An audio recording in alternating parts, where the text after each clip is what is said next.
Welcome back to Programming TV. So today I want to talk through a design of a older female client. She's in her 60s. I'm going to be calling her Grace. That's not her real name. But she has a variety of goals, including keeping strength post-menopause, as well as improving her run abilities. So I guess you could call her a hybrid athlete.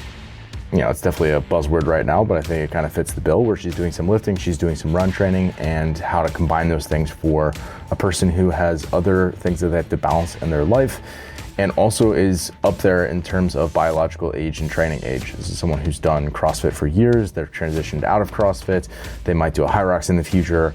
They definitely will be doing 5Ks and maybe 10Ks and like that sort of thing in terms of like running races.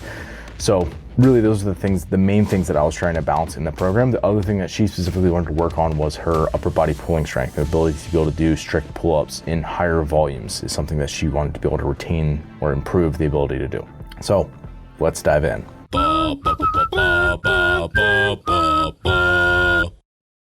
So a couple things that you should know overall about the week. Generally, if I have someone who is, again, let's call them a hybrid athlete, they're doing run training, they're doing lifting, I'm trying to put the most intensive lifting just as far away from the important run sessions as possible.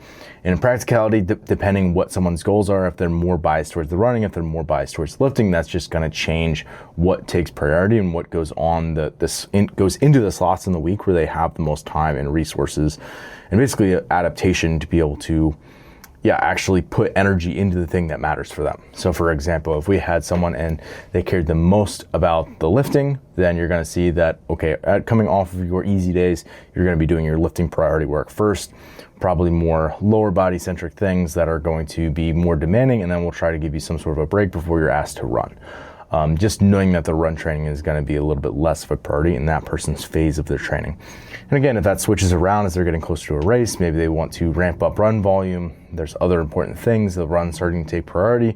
The run is going to be the most important things. We're going to place that into a slot that is, again, allowing them to take it on with the most resources available. So that's kind of the big things I'm balancing in a program like this. So let's go through her weekly outline really quickly, and then I'm going to actually walk you through a week of her real programming. So Monday, starting off with the lifting day, squatting, pulling, and a little bit of erg support work. So a little bit of extra conditioning on that day. Tuesday, another lifting day.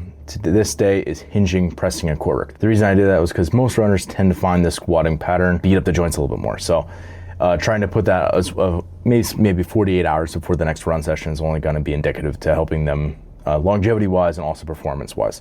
So the Tuesday lift is hinging, pressing, and core work. Wednesday is a tempo run. So tempo run, things that are kind of like in the zone 3-ish range, a little bit more continuous work, but still maybe a little bit intervalized for someone as they're starting off their training, because for her, I got the sense that it wasn't a lot of intensive training up front in terms of the running work that she had been doing previously. Thursday, another upper body lift, because we're sandwiching that upper body day basically between two run sessions. We have a run session on Wednesday, which I just said, that was a tempo one. The next one on Friday is interval runs. So those are meant to be two, again, for now, they're relatively moderate intensities. They're not super intense, just kind of establishing more of a base, to be honest. So that upper body day in the middle, which is more pressing and pulling work, a lot of supersets and that sort of thing, is just meant to be something where it's literally a break for the lower body, but still progressing her towards her lifting related goals. Again, Friday interval run. Saturday will be a final lifting session. This one is a little bit more of a catch-all for the lower body, as well as a big day for her to focus on the pull-ups, and is, again, a little bit extra core work on that day. And then Sunday will finally be an active recovery day, which is, again, out of gym, often a long walk. So let's walk through day by day, session by session, what I actually wrote for Grace.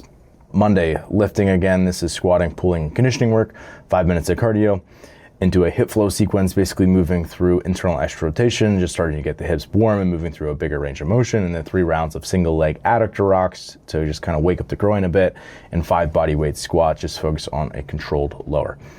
A is a kettlebell goblet squat, 3 sets, 10 to 12 reps, with a 2-second lower on each. Next is a step back lunge.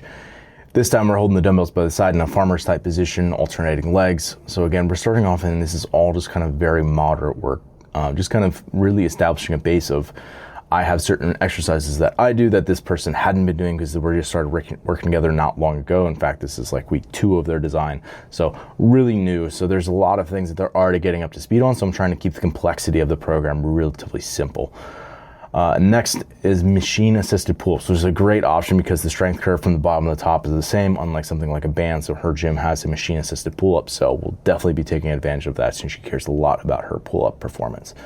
So she's doing 4 sets of 20 to 12. Again, a lot of hypertrophy work here. Anybody who's at a low training age or a much higher training age can, in my opinion, benefit a lot from hypertrophy work.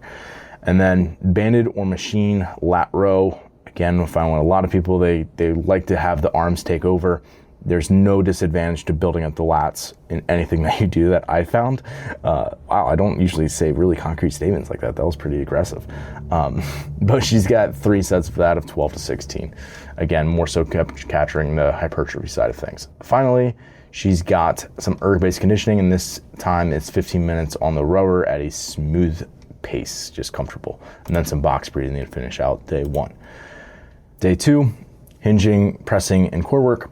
She's got some basically step up and lunging prep, like some alternating lizards, cook hip lifts, good warnings, those sorts of things. They're just kind of, again, encouraging hip flexion and hip disassociation to be where we need it to be for the demands of the workout.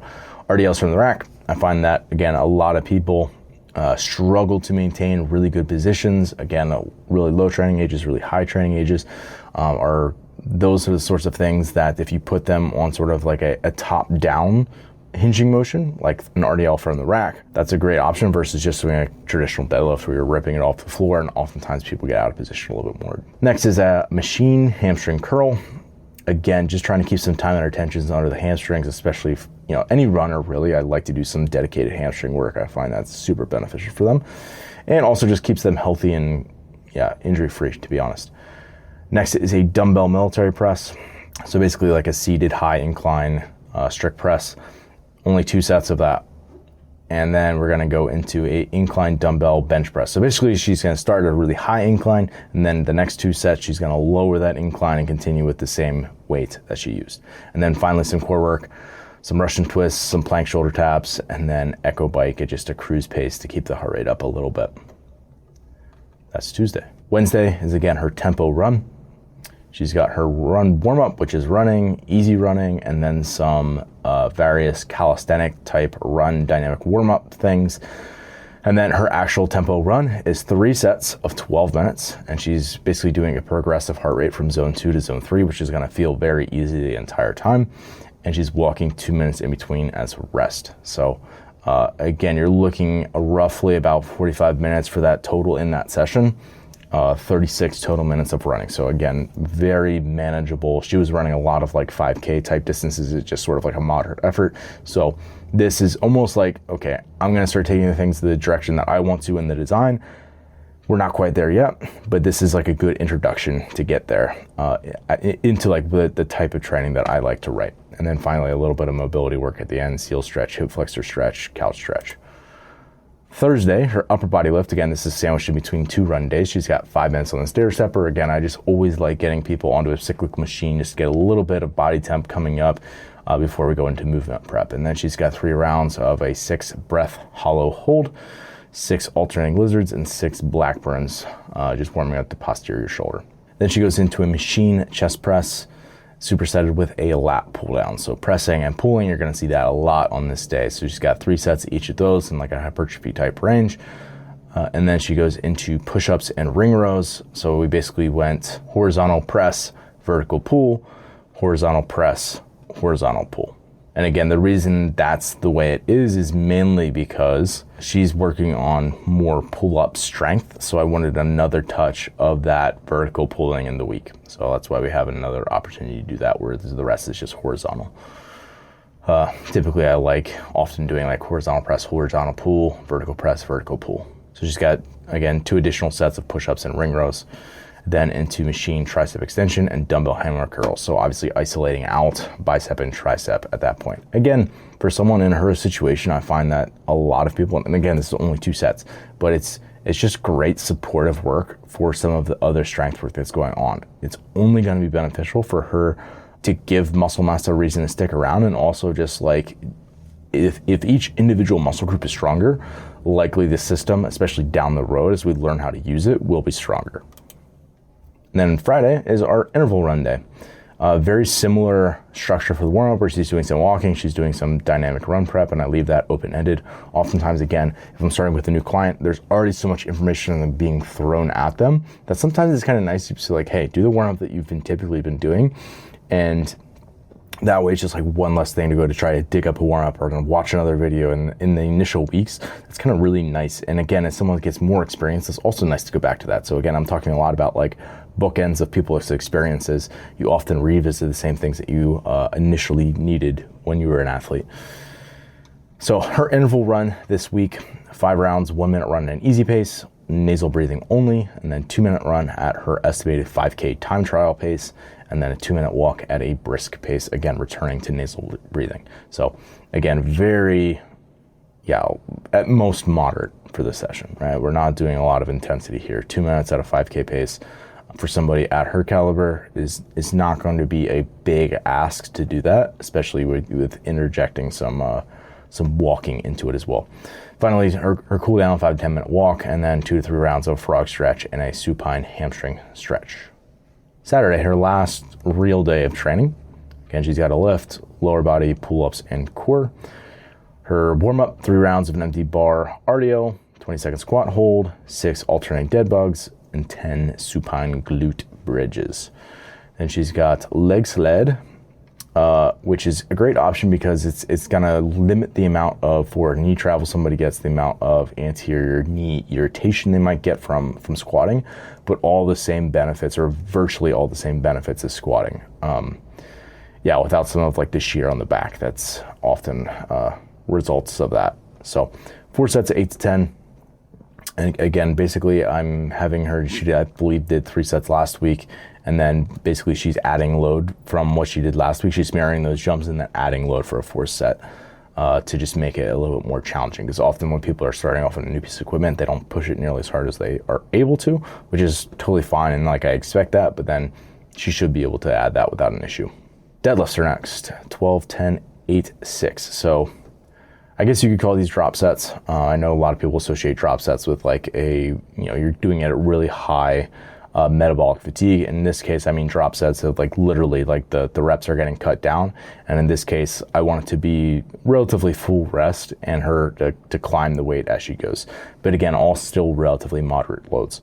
Then she's got some pull-up work coming, and likely if basically a couple of singles of pull-up is like a really high effort for you, you're going to need some prep and not just be able to go straight into that. Even though you're really warm at this point in the session, you need additional specific prep. So give her a bit of pulling prep, doing 6 to 8 ring rows or TRX rows, 6 to 8 scat pull-ups, and a 15-second elevated cat, doing that as she sees fit.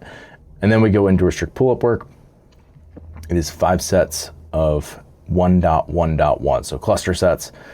So she's doing a rep, resting as needed to be successful, doing another rep, resting as needed to be successful, doing a final rep, and then a long rest. So 2 minutes, or a relatively long rest, should be fully recovered by the next time. So she's doing that for 5 total times. Obviously the volume there, about 15 pull-ups.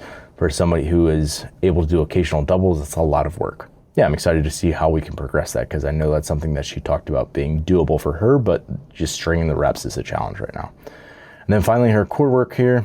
Got every 45 seconds for 18 sets, basically like a rotating EMOM format, but every 45 seconds instead of every minute. Minute 1 burpees, or interval 1 burpees, interval 2 echo bike at cruise pace, interval 3 inchworm planks, 4 row cruise pace, 5 hanging knee raise, 6 torque tank push at the lightest setting. Again, just trying to involve a little bit of sled work if she is going to do a high rocks down the road, and also like that's just a great option for people who are taking out some run volume. They don't want to do a ton of squatting, but they want a little bit of more occlusion, hypertrophy type stimulus on the legs. It's a great option for them. I left a little note here saying keep overall effort to be moderate and repeatable.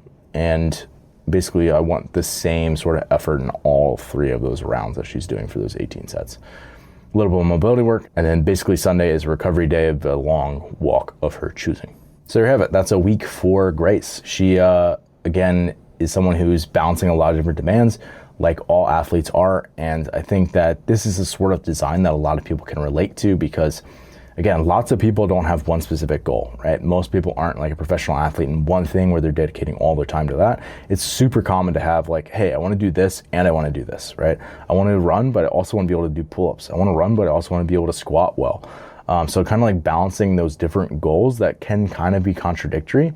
To me, even though I don't really love the term hybrid athlete, like I think that's really what the essence of it is like you're just committed to more goals than like one specific thing. And for an athlete like this, I think it is really just like balancing the different priorities they have and trying to juggle it throughout the week in a way that makes sense. So if you're an athlete who struggles with those sort of conflicting goals, reach out to me. I'm more than happy to either do like an episode like this. We can get on consult if you want to talk through things. Obviously I do coaching. So yeah, I enjoy talking to people and helping people out. So let me know if you're interested in that. So till next time, stay the course.